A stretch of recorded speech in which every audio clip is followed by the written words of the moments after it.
नमस्कार दोस्तों। आज का वीडियो इसलिए इम्पोर्टेंट है क्योंकि हम लोगों के ज़हन में बहुत सारे सवाल आते हैं। ये वेद क्या होते हैं? उपनिषद, वेदों में क्या अंतर होता है? वेदांग क्या होते हैं? वेदों के बारे में क्या जानकारियाँ मिलती हैं? कैसे इनकी रचना हुई थी? कौन से उपनिषद ऑथेंटिक हैं? क्या होते हैं इनके मायने? और ऐतिहासिक पृष्ठभूमि को जानने के लिए साहित्यिक साक्ष्य क्यों महत्वपूर्ण है? साहित्यिक साक्ष्यों को मॉडर्न साइंस में भी हिस्ट्री को जानने के लिए बहुत महत्वपूर्ण माना जाता है, उस समय की संकल्पनाओं को, उस समय की दुनिया को जानने के लिए। तो भारत के बारे में क्या जानकारियाँ इनसे मिलती है, इसको जानेंगे। इस पर मैंने एक काफ़ी शोध किया था क्योंकि मेरी दिलचस्पी का विषय था। तो भारत की प्राचीन धरोहर को जानिए उसके वेदों और महाकाव्यों से। भारत का असली इतिहास में ये चैप्टर जो है ये मैंने लिखा था।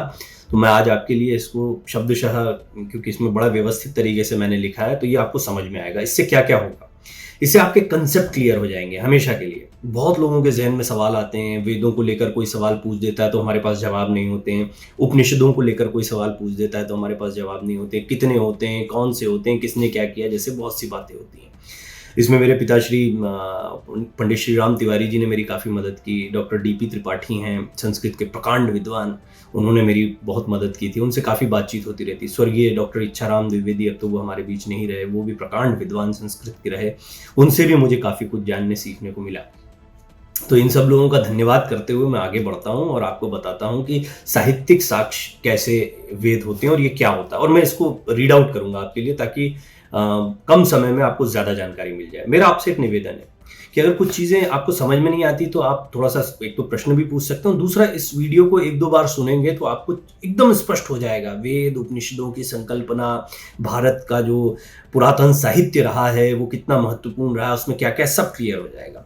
तो सबसे पहले साहित्यिक ग्रंथों से प्राप्त ऐतिहासिक वस्तुओं का अध्ययन साहित्यिक साक्ष्य में किया जाता है और इसको दो भागों में विभाजित किया जाता है, धार्मिक साहित्य और लौकिक साहित्य, याद रखिएगा।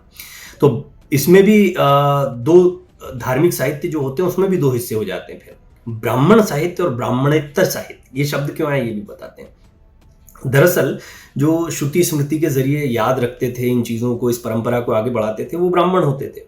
लेकिन बाद में भी साहित्यों की रचना हुई इसी साहित्य से। ये जो पुरातन संस्कृत साहित्य था, इसका पाली में और दूसरी भाषाओं में बौद्ध, जैन, इन सब लोगों ने इसका तर्जुमा अपने अपने तरीके से किया। कुछ नई चीजों का इंक्लूजन हुआ। अब इतिहास को जानने की दृष्टि से, उस समय को जानने की दृष्टि से वो साहित्य भी महत्वपूर्ण हो जाता है। इसीलिए ब्राह्मण तथा ब्राह्मणेतर साहित्य, ऐसे दो तरीके से धार्मिक साहित्य को बांट दिया जाता है। पहले धार्मिक साहित्य, लौकिक साहित्य, इसको समझेंगे। फिर उसके बाद में ब्राह्मण, धार्मिक को भी दो हिस्से में, ब्राह्मण साहित्य और ब्राह्मणेतर साहित्य। ब्राह्मण ग्रंथों में क्या आते हैं? वेद, उपनिषद, रामायण, महाभारत, ये जो दो महाकाव्य आपके, पुराण, स्मृति ग्रंथ, मनुस्मृति या इस तरह से आपने कई स्मृति ग्रंथ सुने होंगे, वो आते हैं। ब्राह्मणेतर ग्रंथों में क्या आते हैं? जैन तथा बौद्ध ग्रंथों को सम्मिलित किया गया। लौकिक साहित्य, जैसा मैंने आपको दो हिस्से बताए थे, इनके अंतर्गत ऐतिहासिक ग्रंथ आते हैं, जीवनियां आती हैं, कल्पना प्रधान तथा गल्प साहित्य का वर्णन भी, कुछ किस्से कहानियां भी होते हैं। तो वो भी किस्से कहानियां भी उस काल में रहते हुए कोई इमेजिन करता है, इसलिए उनका भी बहुत विशेष महत्व होता है अगर इतिहास को जानना हो तो। किस्से कहानियां ऐसे नहीं कि कोरी बकवास होते हैं, इतिहास को जानने की दृष्टि से वो महत्वपूर्ण होते हैं, क्योंकि जिस समय काल परिस्थिति में वो लिखे गए हैं, लेखक उस समय की परिस्थितियों को जस का तस रखता है अपनी कल्पनाओं में, अपनी कथाओं में। जैसे आज के दौर में कोई कहानी लिखेगा तो वो दिल्ली, मुंबई या शहरों में जो कुछ होता है वो मेट्रो दिखाएगा, प्लेन दिखाएगा, वही चीजें दिखाएगा जो उपस्थित हैं, बहुत ज्यादा फिक्शनल नहीं है। तो या फिर वो संभावित आज के विज्ञान के आधार पर क्या क्या संभावनाशील दिखता है उसको दिखाएगा। खैर, प्राचीन काल से ही भारत के धर्म प्रधान देश होने के कारण यहाँ प्राय 3 धार्मिक धाराएं थी, वैदिक, जैन और बौद्ध, ये जो बाद में आए। तो वैदिक जो है वो मूल रही, उसके बाद में बौद्ध और जैन धारा भी प्रभावित हुई। वैदिक धर्म ग्रंथ को ब्राह्मण धर्म ग्रंथ कहा जाता है और इसमें जैसा मैंने आपको बताया कि कौन कौन से ग्रंथ आते हैं। और वेद एक महत्वपूर्ण ब्राह्मण ग्रंथ है। वेद, अब वेद क्या है? वेद शब्द का अर्थ ज्ञान, महत ज्ञान अर्थात पवित्र एवं आध्यात्मिक ज्ञान है। ये शब्द संस्कृत के विद धातु से बना है जिसका अर्थ है जानना। विद धातु से बना है वेद, जिसका अर्थ होता है जानना। यानी वेद क्यों बने? जानने के लिए। किसके जानने के लिए? निश्चित तौर पर आपकी आने वाली पीढ़ी जान पाए कि कितना विस्तृत विज्ञान आपका है, क्या क्या वैज्ञानिक खोजें अभी तक हो चुकी हैं, उनको जान पाए। वेदों का संकलन किसने किया? कृष्ण द्वैपायन ने किया। कृष्ण द्वैपायन को वेदों के पृथक्करण व्यास के कारण वेद व्यास की संज्ञा भी प्राप्त हुई। अब देखिए एक महत्वपूर्ण बात है, लोग कहते हैं ये भी वेद व्यास ने लिखा, वो वेद व्यास एक क्या है? एक डेजिग्नेशन है, एक पद है जिसके ऊपर प्रतिष्ठित होता है। कृष्ण द्वैपायन को, और कृष्ण द्वैपायन के बारे में भी कहा जाता है कि कृष्ण द्वैपायन भी कई हुए हैं। तो इसको भी समझना होगा कि वेदों की जो परंपरा है, ऐसा नहीं कि आप सोच लेते कोई एक आदमी जो है वो सब लिखा जा रहा है। एक लंबी परंपरा चली आ रही है, लेकिन उसको व्यवस्थित करने के लिए एक डेजिग्नेशन तय कर दी गई, और बकायदा इसमें सारे लोग बैठकर जो एकेडमिक्स के जानने वाले थे, ऐसा नहीं कि कोई ऋषि मुनि जैसा आप कल्पना या टेलीविजन में देखते कि बैठकर लिख देते हैं। एकेडमिक्स की एक बड़ी गहरी परंपरा भारत में रही थी। पहले जो शोध होते थे उनके आधार पर नवीन शोध होते थे, या नए इंक्लूजन करने के पहले 50 लोगों से सलाह मशविरा होता था, और फिर जस का तस अगर कोई बदलाव नहीं करना है तो उन चीजों को आगे बढ़ाया जाता था। वेदों से ही हमें आर्यों के विषय में प्रारंभिक जानकारी मिलती है। कुछ लोग वेदों को अपौरुषीय यानी दैवकृत भी कहते हैं, ये आपने सुना होगा। और वेदों की कुल संख्या 4 है, हम जानते हैं। ऋग्वेद, सामवेद जो ऋचाओं के संग्रह हैं, इसमें ऋचाएं मिलती हैं आपको। और यजुर्वेद में यज्ञानुष्ठान, ये बहुत महत्वपूर्ण शब्द है, यज्ञानुष्ठान, इसके बारे में बताता हूं, के लिए विनियोग वाक्यों का समावेश है। और अथर्ववेद में तंत्रों मंत्रों का संग्रह है। तो अब यजुर्वेद और ये तंत्र मंत्र और यज्ञ, ये 2-3 चीजें सुन के आपको लगता होगा वही पूजा पाठ घंटी बजाना आता है। अब सुनिए, यज्ञों एवं कर्मकांडों के विधान एवं इनकी क्रियाओं को भली भांति समझने के लिए ब्राह्मण ग्रंथों की रचना हुई। यहाँ पर ब्रह्म शब्द का शाब्दिक अर्थ है यज्ञ, अर्थात यज्ञ के विषयों का अच्छी तरह से प्रतिपादित करने वाले ग्रंथ ही ब्राह्मण ग्रंथ है।